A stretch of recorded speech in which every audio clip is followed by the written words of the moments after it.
जिसने जिस रूप में प्रयागराज को देखा, महाकुंभ को जिस रूप में देखा, उसको वही दर्शन वहां हुए। बीबीसी ने कहा कि महाकुंभ मानवता का सबसे बड़ा समागम था।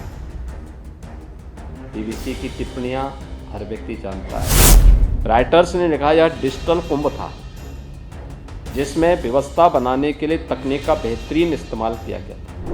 2700 कैमरे थे जो 360 डिग्री तक जिनका इस्तेमाल किया जा सकता था। द गार्डियन ने लिखा है कि यह पर्वों का पर्व था, लोगों की उमंग और उत्साह चरम पर रहा। देखिए, श्रीमद् भगवत गीता एक बात कहती है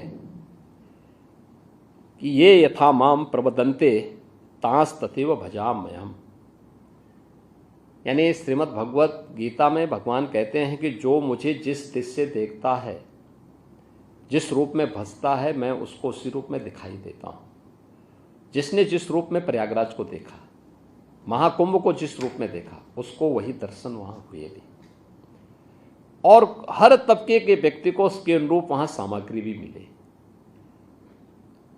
आप देखें, दुनिया के अंदर आप में से बहुत सारे लोग ऐसे होंगे जिन्होंने दुनिया के तमाम न्यूज़पेपर को भी देखा होगा और उन आयोजनों में आप भागीदार भी बने होंगे जिसके बारे में उनकी नेगेटिविटी और उनके द्वारा जो तमाम प्रकार की गलत टिप्पणियां की जाती थी, उनमें अगर आप देखेंगे बहुत सारे ऐसे थे जिन्होंने इस पूरे आयोजन के बारे में जो टिप्पणी की है। द वॉल स्ट्रीट जर्नल जो यूएस की है, उसने कहा है कि यह एक ऐसा आयोजन था जहां अमेरिका की कुल आबादी से ज़्यादा लोग जुटे। यानी यूएस की जो कुल पॉपुलेशन है उसकी लगभग दोगुनी आबादी इस आयोजन का हिस्सा बनी थी। बीबीसी ने कहा कि महाकुंभ मानवता का सबसे बड़ा समागम था। बीबीसी की टिप्पणियां हर व्यक्ति जानता है। एक्सप्रेस ट्रिब्यून ने यह विश्व का सबसे बड़ा धार्मिक समारोह था। द न्यूयॉर्क टाइम्स ने लिखा है कि आयोजन न केवल श्रद्धालुओं और पर्यटकों, यानी इस आयोजन में न केवल श्रद्धालु और पर्यटक ही नहीं बल्कि नेता और हस्तियां भी पहुंची। राइटर्स ने लिखा यह डिजिटल कुंभ था जिसमें व्यवस्था बनाने के लिए तकनीक का बेहतरीन इस्तेमाल किया गया था। हमने डिजिटल टूरिस्ट मैप भी जारी किया था। अगर किसी श्रद्धालु को कहीं जाना है तो उसके लिए उस प्रकार की व्यवस्था, क्यूआर कोड को डाउनलोड करिए, आप उसके माध्यम से वहाँ तक पहुँच सकते हैं।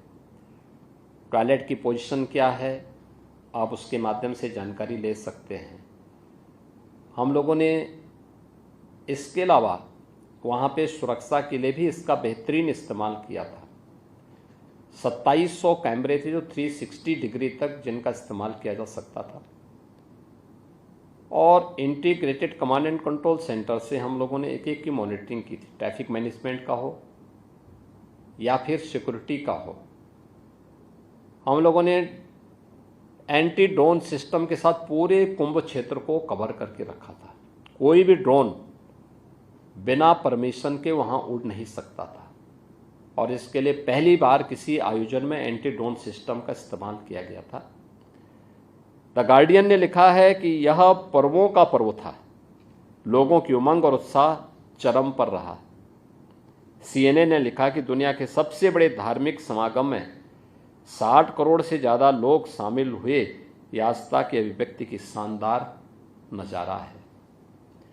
और यूनेस्को ने लिखा है, यूनेस्को के जो डायरेक्टर थे टिम कर्टिस, उन्होंने भी एक बयान इस पर जारी किया था। वे स्वयं महाकुंभ के आयोजन में भागीदार बने थे। उन्होंने भी इस बारे में लिखा कि यूनेस्को ने 2019 में कुंभ मेले को मानवता की अमूर्त सांस्कृतिक धरोहर के रूप में मान्यता दी।